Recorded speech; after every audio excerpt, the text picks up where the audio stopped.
Hello po! Welcome na naman po dito sa ating munting YouTube channel. Sa mga hindi nakakakilala sa akin, ako po ay si Alan Ralph Basa, isang regulated Canadian immigration consultant. Ibig sabihin, ako po ay lisensyadong immigration consultant dito sa Canada. Now, ngayong umaga, gusto kong pag-usapan itong mga patukol dito sa nangyayari dito sa Canada na nakakaapekto sa ating mga kapatid na mga pumunta dito sa Canada bilang tourist or visitor sa pagnanais na sila ay maka-avail nitong temporary public policy kung saan ang mga tourist or visitor ay binibigyan ng pagkakataon na maghanap ng trabaho at employer at may convert ang kanilang sarili bilang work permit holder. Marami sa ating mga kapatid na nandito na sa Canada ay na-realize nila na hindi madali ang paghahanap ng employer. Napakahirap po maghanap ng employer dahil nga sa sitwasyon na mayroong unemployment crisis din ang Canada at yan ay na-realize ng government ngayon na kung saan kinakailangan na nilang magbago sa kanilang immigration policies. So yung ating mga kababayang mga turista na natagalan sa paghahanap ng mga employer as desperately looking for one ay napilitang mag-extend ng kanilang stay dito sa Canada na para manatiling legal ang kanilang pananatili dito at patuloy pa rin ang paghahanap ng employer. Ang mga company, establishment, businesses ay mayroong mahigpit na proseso sa hahanap ng mga employer at usually itong mga companies na ito, pine-prefer nila yung mga permanent resident at nandito na, no? Dahil kung i-hire nila, no, ang mga foreign worker, kinakailangan pa nilang gumastos sa prosesong tinatawag na labor market impact assessment. Samantalang kung ang mga permanent resident na dito sa Canada, hindi na kinakailangan nilang gawin 'yan. So, that is also the biggest factor kung bakit yung ating mga kapatid na mga turista dito ay napipilitang maghanap ng mga kilala at kamag-anak at ito'y kanilang kinakausap na i-hire sila bilang housekeeper. Yan po ang isang realidad na nangyayari. So, ngayon, sa proseso ng pag-convert ng kanilang status bilang housekeeper ng mga kilala at mga kamag-anak, ay dadaan ito sa process ng labor market impact assessment, isang magastos na proseso na tinitiis ng ating mga kababayan at mga kilalang employer.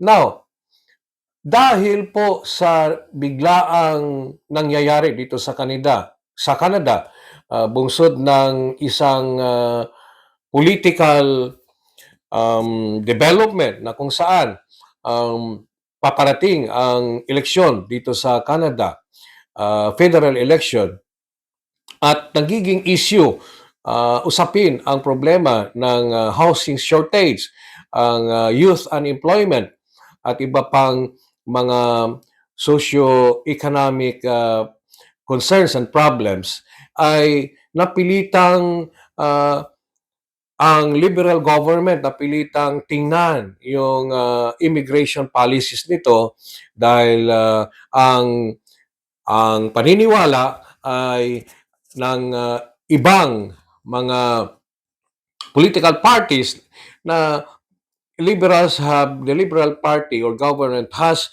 uh, brought in so much number of people that the government cannot handle anymore, no? So yun na yung problema sa housing and employment, and because of this nakita ng government that they have that they have to uh, make some reforms sa kanilang immigration policies and programs. Ang direktang tinamaan nito ang itong mga low wage jobs, no? At ito po ang mga trabaho na um, ngayon ay ina-applyan ng ating mga kababayang mga turista at visitor. Recently, pinagbabawal na o hininto na ang pag-process ng low-wage stream sa labor market impact assessment. Ibig sabihin, sarado po, hindi na makakapasok itong mga low-wage stream jobs. Ngayon, itong temporary policy na kung saan ang mga ah, turista or visitor ay pwedeng mag-convert papunta sa work permit holder ay biglaang pinahinto noong August 28, no? Itong taon na 'to.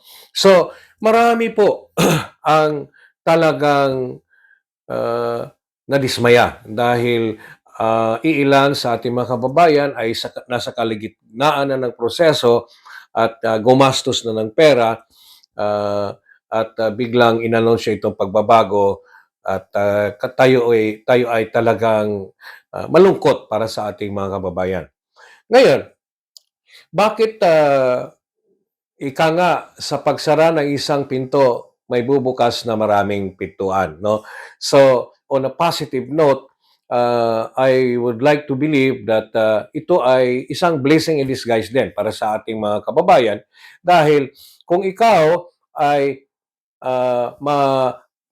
makahanap ng trabaho at mabigyan ng work permit, no, sa bagong mga palisiya ngayon, ang work permit na ibigay sa iyo ay 1 taon lang, no? And ang tanong, is it worth it, no, to stay in Canada, spend so much money for labor market impact assessment of the part of the employer, and spend so much money for you as tourists to apply for work permit, and only to be given 1 year work permit?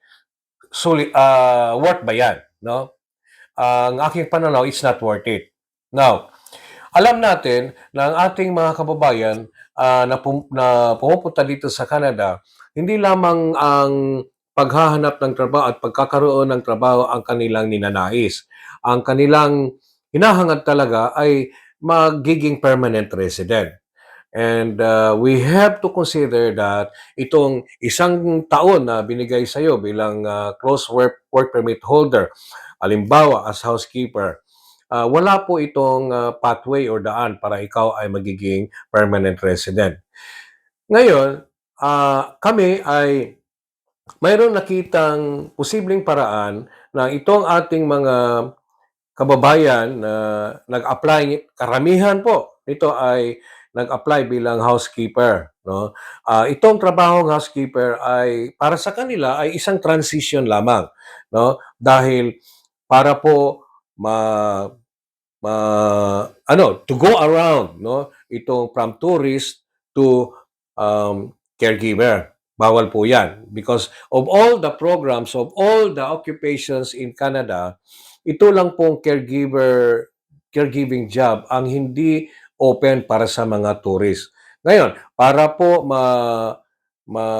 go around, for them to go around that exemption, dadaan muna bilang housekeeper. And now, because they are already a temporary foreign worker or work permit holder, they no longer are tourists. Now, they can apply for caregiver.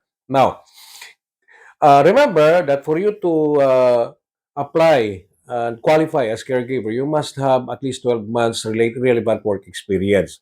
No, kung ang iyong job offer ay pag-alaga ng bata, you must at least have 12 months of paid experience in taking care of uh, children, no? Kids.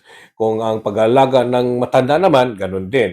Now, kung ikaw ay manatili dito sa Canada ng 1 taon, under at gumastos ka ng work permit, yung employer mo gumastos ng napakaliking halaga para sa LAMIA. Kung ikaw ay mag-convert bilang caregiver, pagdadaanan mo ulit yung paggastos ng LAMIA, the part of the employer, at paggastos ng work permit in your part. So, 2 beses kang gagastos, 2 beses kang dadaan sa risk of refusal, no? And then you stay in Canada for that matter only for 1 year. Again, the question is that worth it? No. Now, ang Aking nakita na isang magandang dulot nitong nandito na kasi ito, wala na tayong choice. But we have to to look at it on its positive side.